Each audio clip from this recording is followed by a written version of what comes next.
welcome to DML Discovery Metal Legion, and welcome to another episode of Discovery. Today we're focusing on a lot of black metal, well mainly just black metal. So before I start, pop your favorite discoveries down below. Let me know what you've listened to this week. And you know what, enough chit-chatting, let's get on with it. So first of all is a band called Ungeheuer and the album Nachtherrscher.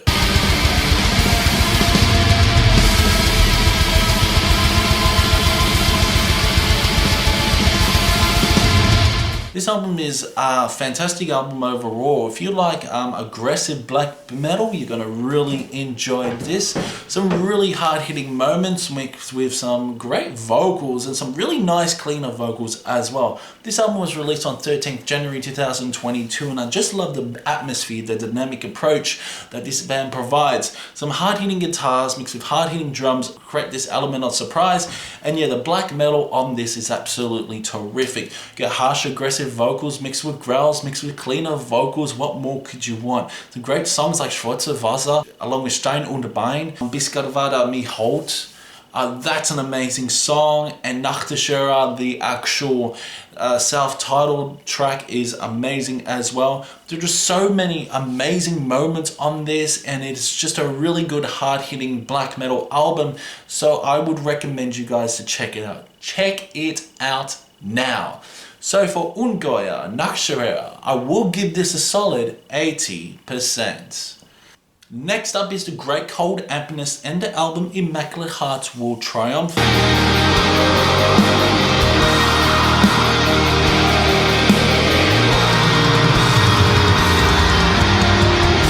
You like black gaze elements mixed with post-metal elements mixed with doom metal, you're gonna really enjoy this. This is a very different black metal album in my opinion, but it really hits goals, to be honest. The Patron Saint of Whale Watching is such a banger. I love the cool melodies that intertwine within your mind. To Die for the Ideal is another great song.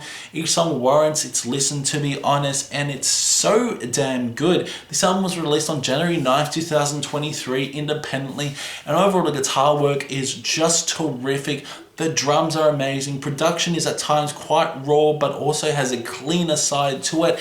And yeah, this is fantastic. This is a fantastic post-black metal album with some doomy laden riffs, especially the riffs on this can be quite doomy and gloomy.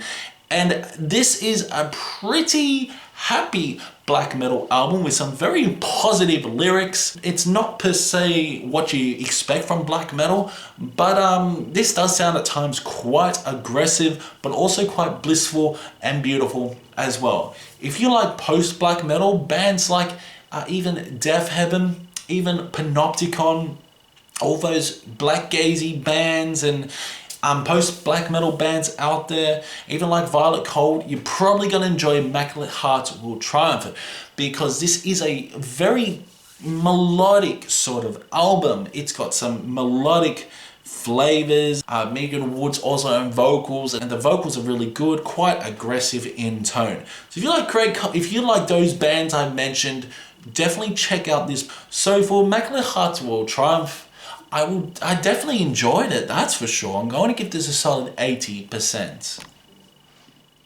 Okay, so we really have talked about a lot of heavy metal this week, and this album is no exception. It is Skyblazer and the album Infinity's Wings. Where dreams and reality are moving intertwined, you have opened up the door to see what I'm. This album's really, really good, to be honest. Now, I do really enjoy the vocals, but the vocals can be a little bit jarring. Some great riffs, heavy metal riffs mixed with symphonic elements that do really have that power metal aesthetic. If you like power metal, if you like heavy metal, like that really epic heavy metal, you're gonna really enjoy this. Great songs like Shine Forth, Eyes of Serenity. I love the song Infinity Wings, along with Eternalize the Dream, the cool symphonic elements, the orchestral moments. One band I can compare this to would probably be Rhapsody of Fire, to be honest. Rhapsody of Fire really has that very similar sound to Skyblazers, and yeah, it's a very good heavy metal album, I could say. Very hard hitting at times, there's some great drum work. This album can be quite heavy, and the vocals are at times out of key in my opinion, but they work overall within the overall album. So for Infinity's Wings Skyblazer, I'm going to give this a solid 75%. Next up is a United States band Taithur and the album Ruin.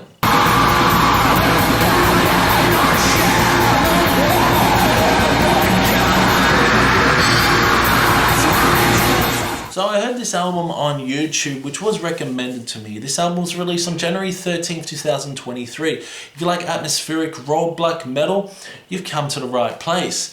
A very aggressive atmospheric raw black metal album with some great additional flavors, some cool synth work on this, and yeah, the band is unknown. The album cover reminds me out of something like Blazing Northern Sky by Dark Throne, to be honest, just because of the cool artwork, and there are some really great catchy songs. Like the band I mentioned, Devouring Famine, sounds very similar to Taithur, the raw atmospheric black metal.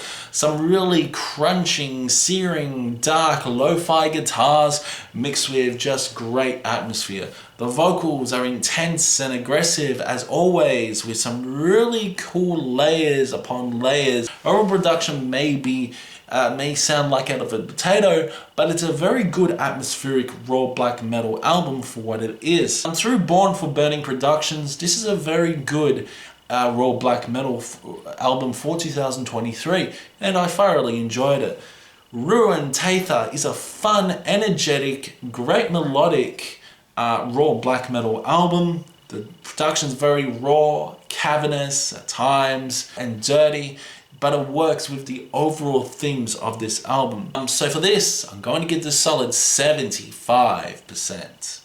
So yeah, that's it for Discovery. Hope you guys did enjoy it. A little bit of a shorter episode this week, but you know what? We're going to do Discovery weekly now. So definitely check out these albums I have mentioned. Great black metal this year already.